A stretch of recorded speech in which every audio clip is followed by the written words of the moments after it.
Going to resume our session this afternoon. Before we get started with our public hearing, I have a quick history minute that I'd like to share, especially in recognition and honor of International Women's Day.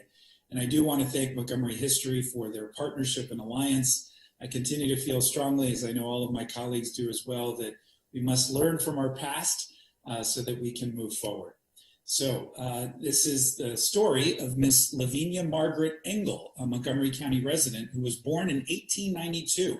She was the daughter of James Engel and Lavinia Hawk and was born in Forest Glen. After receiving her Bachelor's of Arts degree in 1912, Lavinia returned home expecting to either teach or do something in that field. Instead, at the invitation of Dr. Anna Howard Shaw, she began to take her place in the suffrage history with the National American Women's Suffrage Association. As an organizer for NAWSA between 1912 and 1920, she made frequent trips nationwide, speaking to women's clubs and organizations and organizing suffrage groups around the country. On March 3rd, 1913, Lavinia joined 470 other Marylanders and women from around the country and world to march along Pennsylvania Avenue in the District of Columbia. During the parade, there were widespread reports of marchers being shoved, poked, jeered at, or blocked along the way by very rowdy crowds of men. Marchers accused the district police of being indifferent to the attacks. Subsequently, a U.S. Senate committee held a hearing to investigate the conduct of the District Police Department and the District of Columbia in connection with the Women's Suffrage Parade on March 3, 1913. During World War I, Lavinia continued her work for NAWSA in the United States by helping to establish women's overseas hospitals, which were entirely staffed by women in France. Excuse me. In the summer of 1930, Engel stepped down from her position as director and announced her candidacy for the Maryland House of Delegates. That November, Montgomery County voters elected Lavinia as the first woman in the county to serve on the Maryland House of Delegates and the first elected woman in the history of Montgomery County. She served in that role for 4 years, during which time she also worked on the presidential campaign for Franklin D. Roosevelt. And she rounded out her career by working in the federal government in the Roosevelt administration. But her long-lasting legacy as the first woman elected official in the history of Montgomery County is one that we will certainly, hopefully, never forget, and is being carried forward by our colleague and friend, Councilmember Navarro, and countless other remarkable women here today. So I just wanted to share that reflection. All right, we are now going to move on to our public hearings this afternoon. Item number 1, this is a public hearing on a special appropriation to the county government's FY22 operating budget for the Department of Health and Human Services in the amount of $7,821,000 for FEMA Emergency Protective Measures Grant. The source of funds are state funds. Action is tentatively scheduled for March 15th. Persons wishing to submit additional material for the council's consideration should do so before the close of business on March 9th. Ms. Salou, do we have any speakers for this public hearing?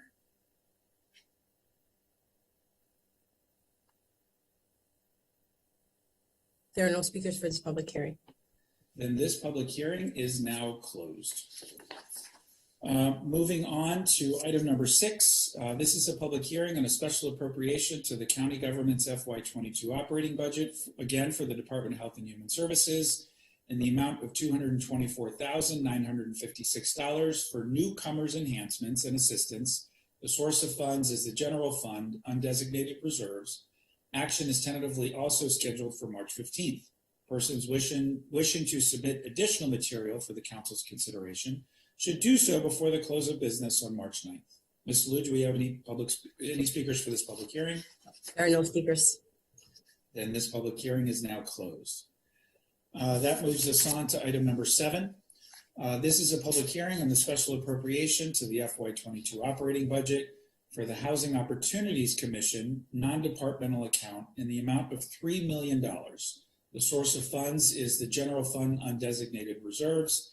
A Fed committee work session is tentatively scheduled for March 14th. Persons wishing to submit additional material for the council's consideration should do so before the close of business today. Are there any speakers for this public hearing?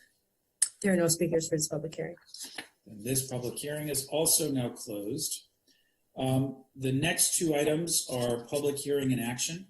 The first one, this is a public hearing on the declaration of no further need disposition of the Hollywood Branch parcel. Action is scheduled immediately following this hearing. Are there any speakers for this public hearing, Ms. Liu? There are no speakers. Then this public hearing is now closed. Can I get a motion to accept the recommendation for the declaration of no further need of the disposition of the Hollywood Branch parcel? So moved. Second. Moved by Councilmember Rice, seconded by Councilmember Navarro. All those in favor, please raise your hands. That is unanimous among all those present. I should note, I did get a notification from Councilmember Hucker that he will not be able to join us for the balance of our session this afternoon. All right. I vote aye. I'm sorry, I didn't get my mic on in time. This is Councilmember Jawando. No problem. Please let the record show that Councilmember Jawando voted in favor of that as well. Item number 8. All right, we move on to item number 9. This is also a public hearing and action. This is a public hearing on Bill 422, Human Rights and Civil Liberties, Public Accommodations, Gender Inclusive Restrooms. This bill would require gender inclusive restrooms in certain places of public accommodation and county-owned buildings, and generally amend the law regarding discrimination in public accommodations. A joint Government Operations and Fiscal Policy and Health and Human Services Committee work session will be scheduled at a later date. Persons wishing to submit additional material for the council's consideration should do so before the close of business on March 15th. If you would like to follow the progress of a council bill, the council website has a subscribe function. Go to the council website and use the View Council Records and Legislative Updates link to learn how. Ms. Liu, I believe there are speakers for this public hearing. If you could facilitate that. Yes. Our first speaker is Ezra Towney. Ezra, you have 2 minutes for your testimony. You may begin when you are ready. Sure. Thank you. President Reamer, Vice President Glass, and bill sponsor, Councilmember Katz, and esteemed members of the Montgomery County Council. My name is Ezra Town, and my pronouns are they, them. I'm speaking to you today as a Montgomery County advocate, activist, transmasculine, non-binary person, and a parent. My testimony today is favorable for Bill 422 on gender-inclusive restrooms. The legislation would require that certain single occupancy restrooms be made available to persons of any gender identity and that any associated signage be gender-inclusive. Gender-inclusive restrooms, sometimes referred to as all-gender restrooms or gender-neutral restrooms, benefit everyone who lives in, works in, and or visits Montgomery County. Nevertheless, when a bill like this is introduced, homophobic and transphobic individuals make the argument that it will really only help trans folks, a relatively small population. But this is not true. Other people that would benefit from gender-inclusive single-occupancy restrooms include disabled folks, parents and guardians of young children, caretakers for seniors, and people of color who are disproportionately frowned upon when using gendered facilities that do not match their perceived gender. And I wanted to share just a few examples of my experience and relief on using single occupancy bathrooms. I am most often stopped for reasons other than my gender. As a parent, I can say that when your child needs to go, they need to go. I shouldn't have to check the sign to make sure it matches their gender or my gender. Nor should I have to change my kid's diaper on the restroom floor because one isn't available in the other. As a person with disabilities that sometimes needs assistance in the bathroom, it's difficult for my partner to accompany me because her gender is perceived as different than mine. And not too long ago, we went to a fancy restaurant. I'm sorry to interrupt you, but your time is up. Oh, okay. Can I finish my sentence? We have other speakers we have to move on, but you can go ahead and finish. Yeah, sure. I was just to say, in visiting a restroom at a restaurant, I was asked to not go to the single occupancy restroom that was designated for women while I was using a cane and wearing an ankle boot, and escorted across the restroom, across to the men's restroom, only to discover that it wasn't available. Thank you for your testimony. Mm-hmm. Our next speaker is Lee Blinder. Lee, you have 2 minutes for your testimony. You may begin when you are ready. Thank you so much to the bill sponsors, Katz and Vice President Glass, and the Montgomery County Council for hearing this important legislation today. My name is Lee Blinder. I use they, them pronouns. I'm the Executive Director of Trans Maryland, and I'm a very proud non-binary transgender Marylander, as well as Montgomery County resident. Trans Maryland is a multiracial, multi-gender community power building organization for Maryland's trans community. We're also proudly based in Montgomery County. We enthusiastically support Bill 4-22. This bill equitizes bathroom access for all Montgomery County residents. Montgomery County's transgender and intersex communities face specific challenges when accessing basic bodily needs such as restrooms, healthcare, housing, and personal safety. This bill lowers that barrier to access. Gender nonconformity has existed since the beginning of time. Due to the violence of colonial systems, trans people are subjected to violence at higher rates, and this rate is even higher for Black and Brown, non-binary, and gender-expansive trans people. Black trans people face an almost 3 times higher risk of abuse in places of public accommodations than white trans people, according to the latest U.S. Trans Survey. Non-binary, gender nonconforming, gender-expansive, and intersex people who do not have a binary gender presentation are often forced to choose a non-affirming and potentially dangerous restroom, or to incur health problems like urinary tract infections as a result of being precluded from using a public restroom. Being perceived as entering the wrong restroom is dangerous. It increases the likelihood of violence, and it reinforces the minority stress disproportionately incurred by Maryland's trans communities and Montgomery County's trans communities. This bill is crucial to ensuring Montgomery County can compete for business with nearby jurisdictions that have already codified the law in this matter, including Washington, D.C. and Philadelphia. Locally, Baltimore City, the city of Salisbury, and Howard County have already codified this. I'm sorry to interrupt. Your time is up. Wonderful. I'll wrap my sentence. It's time for Montgomery County to demonstrate the leadership in our values of non-discrimination and access for all by passing Bill 422. Thank you. Thank you for your testimony. Our next speaker is Holly Mancuso. Holly, you have 2 minutes for your testimony. You may begin when you are ready. Good afternoon to the County Council and President. My name is Holly Mancuso, and I'm a Master's of Social Work student at the University of Maryland, Baltimore, and a Montgomery County resident of 6 years. Thank you for the opportunity to testify today on behalf of Bill 422, and thank you to Ezra and Lee for their powerful testimonies.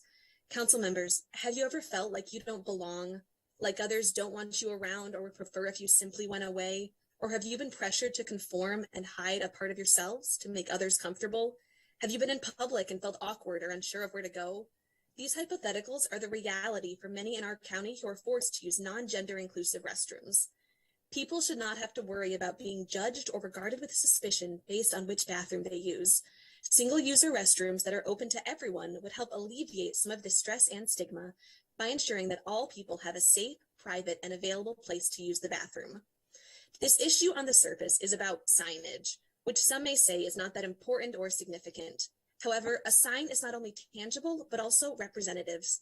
Signs are symbolic of values and priorities, signifiers of what someone can expect. Signs that explicitly designate restrooms as all gender show people that in Montgomery County, we believe in equity, inclusion, and accessibility, and we're not afraid to publicly act on those beliefs. All gender restrooms tell people that they can expect to be treated with respect and dignity here, that they belong and are accepted and welcomed. By codifying protections from discrimination in public restrooms, this bill reaffirms our county's commitment to the health, safety, and well-being of all people. I urge a favorable report on Bill 422. Thank you again for considering this important legislation. Thank you for your testimony. Our next speaker is Blake Meem. Blake, you have 2 minutes for your testimony. You may begin when you are ready. Hi, My name is Blake Mim, and I use they, them, or he, him pronouns. Thank you for allowing me to speak today about my support of Bill 422 for gender inclusive restrooms. I work for the Montgomery County Department of Health and Human Services in HIV and STI prevention. My job brings me all over the county as I serve my community. I am frequently in county buildings and do not have a restroom to use because all the restrooms indicate a gender. Most of these buildings have single occupant private bathrooms, yet they have signage that indicates only one gender is allowed in the restroom. It is an awful feeling to know that I cannot access a bathroom during my workday without feeling fear of harassment and embarrassment. It is unfortunate that even in county buildings, there are no restrooms for employees and clients such as myself, despite the presence of single-stall restrooms. A simple change of signage would open these restrooms to everyone and anyone who needs them, including those in the disability community who require help in the restroom and people with young children. Making these restrooms inclusive to everyone is an easy change that will have a real beneficial impact on people like me every day. Thank you for your time. Thank you for your testimony. And that wraps up our speakers for this public hearing. So, Council President. Excuse me. Thank you very much for all that thoughtful testimony. Councilmember Reamer is requested to speak. Councilmember Reamer. Thank you. I want to thank the bill sponsor and the terrific presentations from our witnesses today. I'm just surprised that it takes legislation to do this. I can't believe the county hasn't already done this. It's disappointing that this hasn't been done previously, and I'm glad we're going to address it through this legislation. These stories are very compelling. This should have happened a long time ago. It wouldn't take legislation to do it, but I'm glad we're going to have legislation to get it done. Thanks. Thank you very much, Councilmember Reamer. As I noted, when this was introduced, when I was at the Recreation Department, we made this change 10 years ago. So it's good that we are catching up. All right, thank you all very much for that testimony. We will now move on. Oh, this public hearing is now closed. We will now move on to our district council session.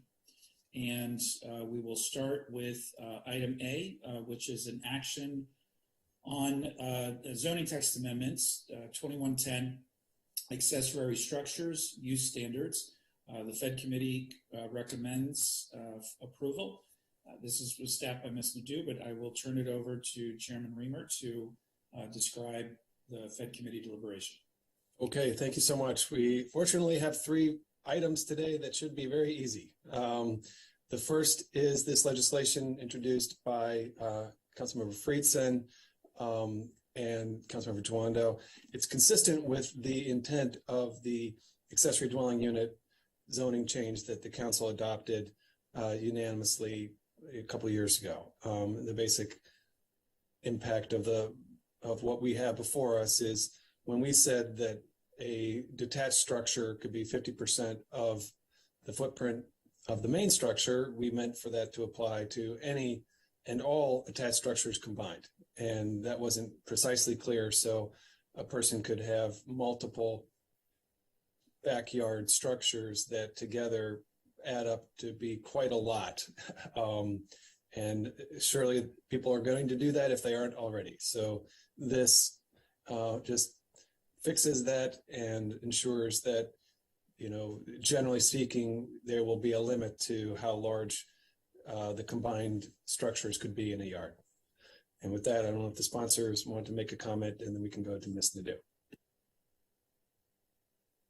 Happy to go to Ms. Nadeau. It's a cleanup of intention of what we tried to do before. Ms. Nadeau. So I don't actually have anything to add to that description other than I will note that this won't change the exemption for buildings used for an agricultural purpose. But otherwise, the Fed Committee recommended approval, and that's the ZT before you. I don't see any other comments from colleagues. This is a roll call vote. We can go directly to roll call because we have a committee recommendation. Madam Clerk, could you please call the roll? Mr. Friedson. Yes. Mr. Friedson votes yes. Mr. Duando. Yes. Mr. Duando votes yes. Mr. Reamer. Yes. Mr. Reamer votes yes. Ms. Navarro. Yes. Ms. Navarro votes yes. Mr. Rice. Yes. Mr. Rice votes yes. Mr. Katz? Yes. Mr. Katz votes yes. Mr. Hooker is absent. Mr. Glass? Yes. Mr. Glass votes yes. Mr. Albornoz? Yes. Mr. Albornoz votes yes. All right, let the record show that passed unanimously by all those present. We now move on to ZTA 2111, Ashton Village Center Overlay Zone. Chairman Reamer, I turn it over to you again.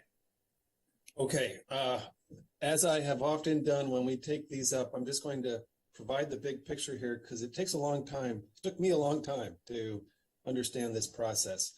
But when we adopt a master plan, that is like a policy document. It's not the actual zoning code changes.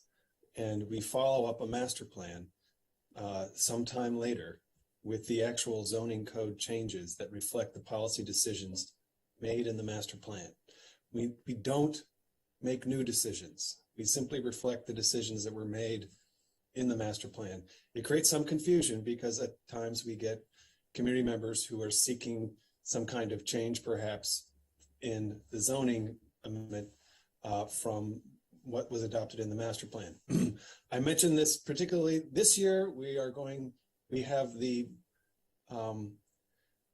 we cannot enact any zoning changes after the end of October. So as we're considering the Silver Spring master plan, we have to adopt the master plan and then have time to proceed with the subsequent zoning changes that will implement the master plan, which has its own public process. So you'll remember it's been a while since we passed this Ashton master plan, and now we're passing this sectional map amendment. So that's why we need so much time to make these kinds of policy decisions at the county council. It's a lengthy process.